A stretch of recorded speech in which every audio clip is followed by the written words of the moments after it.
Sebagai anak 90-an, kalian sadar nggak sih kalau gadget itu berkembang pesat banget? Dulu ketika saya kecil, yang ngetren di zaman itu adalah pager. Tahu nggak kalian pager? Itu yang buat nutup rumah. Pager. Oh itu pager ya, pager itu yang kayak alat buat SMS-an lah. Terus juga ada AMPS atau Advanced Mobile Phone System. Terus ketika saya agak gede, yang ngetren itu ada fitur phone. Di zaman itu saya termasuk bocil yang beruntung karena waktu itu orang tua saya sanggup untuk membelikan saya sebuah fitur phone. Jadi saya nggak perlu ke wartel atau ke telepon umum dulu ya.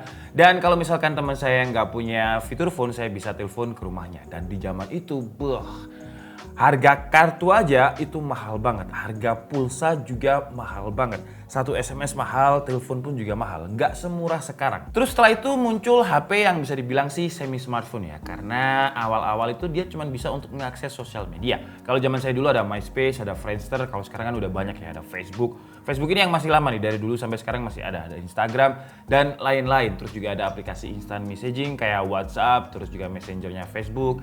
Terus lain, wah banyak banget lah sekarang. Dan dari perkembangan teknologi fitur phone ke semi smartphone ini udah murah. Pulsanya nggak semahal ketika kita harus pakai fitur phone. Dan saya ingat ya kalau misalkan saya pakai HP, terus saya ngode kayak I'm listening to gitu ya, buat ngodein cewek yang saya suka. Kalian pernah nggak ya ngode-ngode kayak gitu? Pernah nggak? BBM. Dan buat kalian yang belum tahu kenapa sekarang banyak yang chat PPPPP, itu awalnya dari ping ping ping yang zaman dulu ya. Dan dulu kalau di HP kita sinyal yang tulisan di pojoknya itu GPRS, wah pasti pending. Cuman kalau misalkan tulisannya H itu pasti kekirim. Jadi bisa dibilang kalau GPRS itu 3G-nya sekarang dan H itu adalah 4G-nya sekarang. Terus pas saya SMA muncullah HP-HP yang menurut saya udah real smartphone lah ya, karena dia udah touchscreen. Kalau dari Samsung awal-awal dulu ada Samsung Champ kalau untuk smartphone awal-awalnya. Kita udah kenal yang namanya YouTube di handphone, terus juga ada Pet, ada Snapchat, ya Instagram sih ada tapi nggak se-booming sekarang. Dan pas itu orang-orang baru bener ngerasa kalau smartphone adalah kebutuhan primer. Karena dengan smartphone kita bisa semuanya lah, kita bisa silaturahmi ke keluarga online, kita bisa memulai bisnis juga online, di rumah aja bisa hanya dengan internet. Dulu game-game juga masih keringan ya kayak Angry Bird, game offline juga banyak. Kenapa banyak game offline? Karena pada waktu itu pulsa masih mahal, nggak semurah sekarang. Sekarang harga pulsa naik aja banyak yang komplain. Dulu pada zaman saya pulsa itu lebih mahal. Karena pada zaman itu jaringannya juga masih 3G, belum 4G. Nggak sekenceng sekarang juga. Nah akhirnya pada tahun 2016 4G itu mulai merata lah. Dan pada waktu itu juga banyak smartphone 4G yang berkeluaran. Kayak kalau dari Samsung itu ada Samsung J2 Prime, Grand Prime. Ya yang Prime pada tahun 2016 itu. Dan harga pulsa juga udah lebih murah karena sistemnya udah kuota, bukan pulsa lagi, pakai data. Nah singkat cerita pada tahun 2021 5G baru ada di Indonesia. Itu dimulai sama provider Telkomsel. Cuman memang belum merata, di Jakarta aja setahu saya masih ada 6 titik.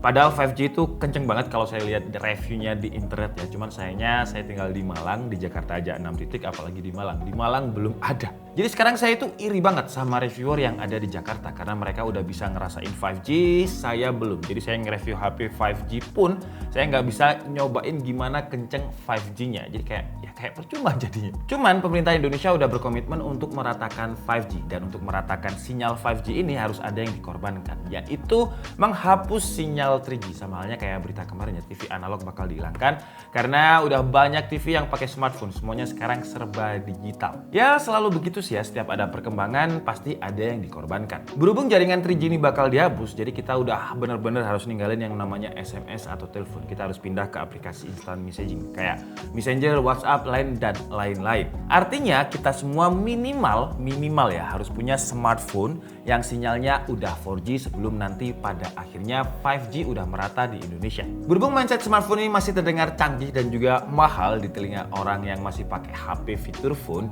Nah dari tadi di sini saya bakalan ngenalin sebuah smartphone yang udah 4G yang harganya cukup bersahabat untuk orang-orang yang mau pindah dari fitur phone atau yang masih 3G ke 4G. Jadi di sebelah saya ini udah ada smartphone Samsung Galaxy A03 series, ada Samsung Galaxy A03 Core yang paling murahnya, terus ada Galaxy A03s dan ada Galaxy A03. Tiga-tiganya ini udah pernah saya review di channelnya DKID, jadi buat yang belum nonton kalian bisa klik link yang ada di sini atau langsung aja nanti bisa klik yang ada di deskripsi. Nah, di Galaxy A03 series ini ada SKU dan juga versi terbaru. Ada yang varian RAM 4GB dengan internal 128GB. Untuk sebuah seri A03 itu gede banget sih ya. Dan untuk RAM dan juga storage segini harusnya sih aman ya buat nyimpen banyak data, foto, lagu, dan pemakaian sehari-hari pun kalau misalkan pemakaiannya nggak terlalu berat harusnya nggak nge-lag. Dan sekali lagi untuk kelas harganya yang 1 jutaan, layarnya juga udah enak, udah responsif dan gede juga dengan dimensi layarnya itu 6,5 inch, resolusinya HD+ dengan